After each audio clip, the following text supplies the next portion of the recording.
I was just going to talk a little bit.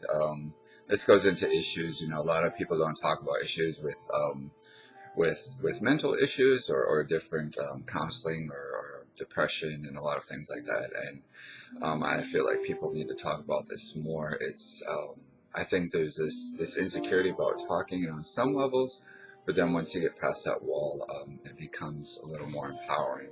Um, I just come back. I was trying to get past records, um, of a hospital visit and counseling and all that other kind of stuff. And at first it was funny because I was like, I went there and I filled all the paperwork, and they were like, "Oh, the records aren't there."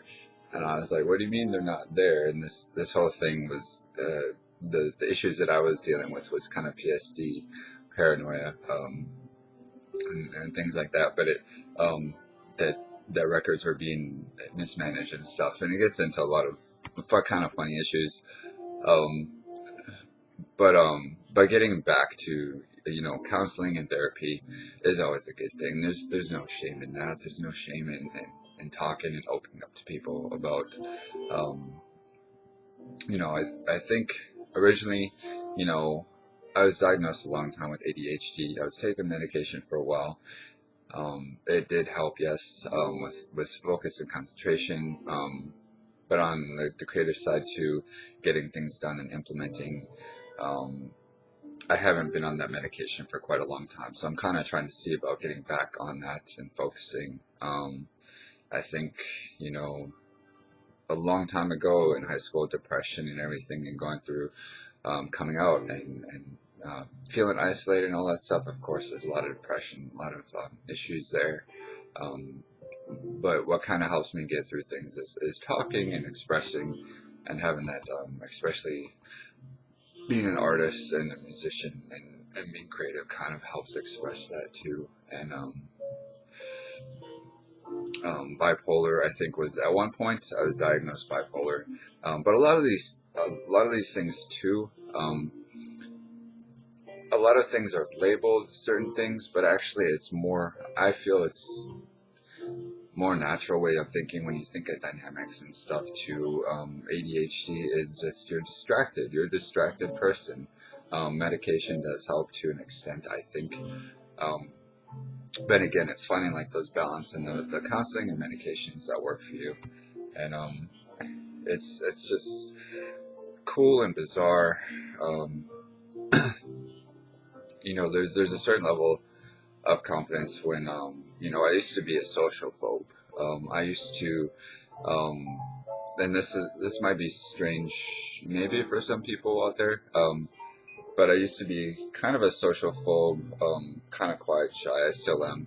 Um, but I realize now when I go out and socialize, like there's always like, man, you got that creative energy going. You got those ideas. You hear other people's life stories and ideas, and you're like, yeah, you want to get to those conversations that matter.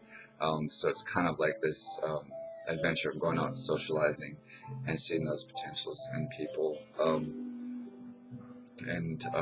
But I didn't want to skip this part too.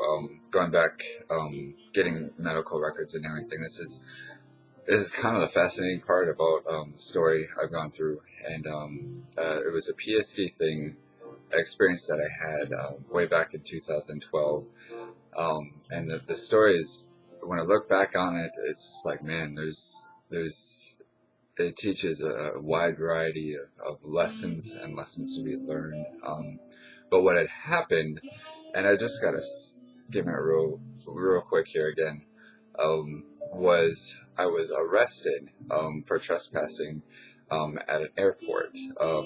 But the reason why, and this gets down to the truth, and it's documented and everything too, was I I basically took a leap of faith for love and for country. It was kind of like being tested by a group of individuals who are like, okay, it's kind of like a fraternity. If you do this, you kind of prove that you're, you have that faith, you have that credibility. You're willing to take a risk. You're willing to take a sacrifice. So it's kind of like, well, do you believe that it's possible for the country to come together? Is it possible you believe in what you believe and it matters? And in my mind, the answer is yes. So I ended up taking a leap of faith, literally. But then I got arrested for trespassing, and it's a very bizarre story. Kind of epic in some ways, but also what happened after that was being in jail for a week and a half, and kind of a nightmare scenario settling in. Where like, oh my god, like, was I fooled, or was this is this paranoia? Is this, you get into like the PSD? This is where this comes from, as I thought there is a big plot of like trying to take advantage of a dream, and people lying and backstabbing and bullshitting and slander of character, or lying about because of what you believe. So if that makes any sense of where it would be hurtful if anybody actually believed that Chad is bad, like Chad is a bad person, or Chad is got a bad reputation or anything. And that gets into another thing about confidence is I'm always trying to go out to find adventure. Yes, I'm drawn to music. I'm drawn to atmospheres, and I'm drawn to people with high dynamics of, and that includes so many people. But honestly, when it comes down to it too, I'm always going out, yes, looking for a partner, looking for a boyfriend, looking for a husband, like looking for somebody to build a life with, and truly build something strong with, and a partnership, and professionally, and financially, and just something beautiful. And I don't always have the best luck with in the dating field. The relationships don't always last very long, so the reputation as far as how long my relationships have lasted is not the best. But there's always still like this higher confidence of it's still gonna happen, man. It's still gonna, you're gonna find that person. And I know it's it's the dynamics of things, and it's just those things you face. You feel you got a lot of potential, and you see potential in other people, and that's what's cool is both parties still see potential in the other party, but it's like we're not sure where it's going to go, but you keep meeting those types of people. But it just kind of gets down to the allegory of what I feel. I feel like I have a lot of work to do too, professionally and socially, and I'm never quite sure whether like finding a partner to help get me through it is the answer, or biting the bullet professionally to get to that point, because it's more, I guess there's that superficial thing where it's more attractive if you already have the money, if you already have a great house, a great car, and everything. And that's kind of the catch-22 with what I go through, because I work minimum wage right now. And so that kind of bumps the confidence down a little bit, but at the same time, it's like, you know what?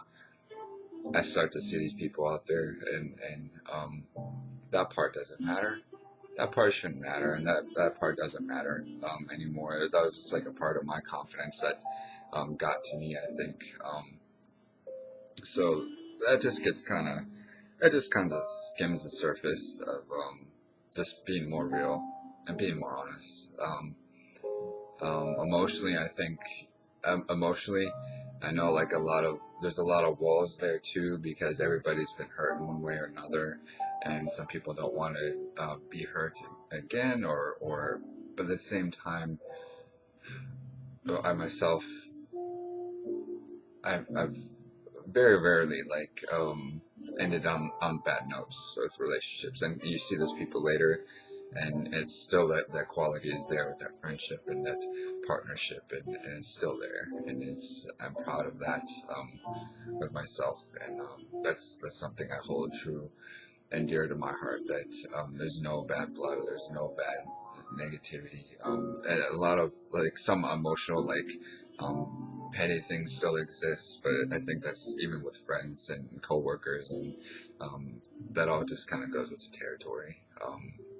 But that's life, and that's um, and it's interesting. You start meeting a lot of people who are writers who are trying to build their own business, or who are trying to build more business, build their own business, their own business license. And so you see those are the things that I'm attracted to too, and that's what I'm trying to do as well. And as long as somebody has passion and that beauty in their heart is, but I guess kind of getting back to sharing these things. And I know this might seem like desperate doing these videos and stuff too. I just realized, I hope this doesn't come off sounding desperate or weird, or I hope it's more cherished as like being honest. And if there's anybody out there that watches this and is like, there's nothing wrong. Social media, people don't want information shared, or you pour your heart out, or you pour your passions out, or whatever. But I do that naturally. So this really isn't a problem to me. But when it comes down to a person-on-person thing, getting down to those heartfelt conversations and kind of biting the bullet, that's still where I do struggle a little bit. So it's still like catch-22 of, you seem really comfortable on camera, but the closer it gets to like biting the bullet, especially when it's like, man, especially when it comes to stuff like, I want to be your boyfriend. Like, I want to be your boyfriend. I want you to be my boyfriend, or dating and stuff. It seems so hard for myself, but that's always where my mind is at, because it's almost like that's the part that's not as relevant as me wanting to find a husband and family, and it's putting that out there too. It's important to have those goals, and those setting those goals and everything, but never holding anybody to that, and never holding anybody like, this is just dates, this is just I don't know how this got into relationship. I guess I'm talking about depression and mental issues and everything too. I think that kind of goes congruent with relationships a lot, because relationships can drive people crazy, and love is a crazy thing, and jealousy is a crazy thing, but it just all kinds of goes with growing and learning from one another. And no matter who you meet and talk to, or date, or who you're with, or who you're sleeping next to, or who you're talking next to, you're always learning something from them, and that's important for them to know, and hopefully they learn something from you too. It's all about adventure, it's all about learning, it's all about exploring, it's all about not limiting yourselves, and I'm learning that as well, and I'm always learning, but it's all good stuff. So again, like professionally too, like I've had a creative, not blockage, but a reevaluation of where I need to come back creatively, and that's get the logo, get the business cards. I'm more socially comfortable talking to people and socializing, which is great. It's just a matter of kind of utilizing what I have business-wise and professionally to kind of pull that all together and network much better, and having that confidence to do so. And that's starting to kind of bubble to the surface, which is a great thing. So yeah, anyway, much love, guys. Take care of yourselves. This is, I like this music. I don't usually listen to classical music, but it's got like a picture of rain and raindrops, and it's raining outside. So it's like, okay, I'm sipping some coffee and listening to classical music. I can do that.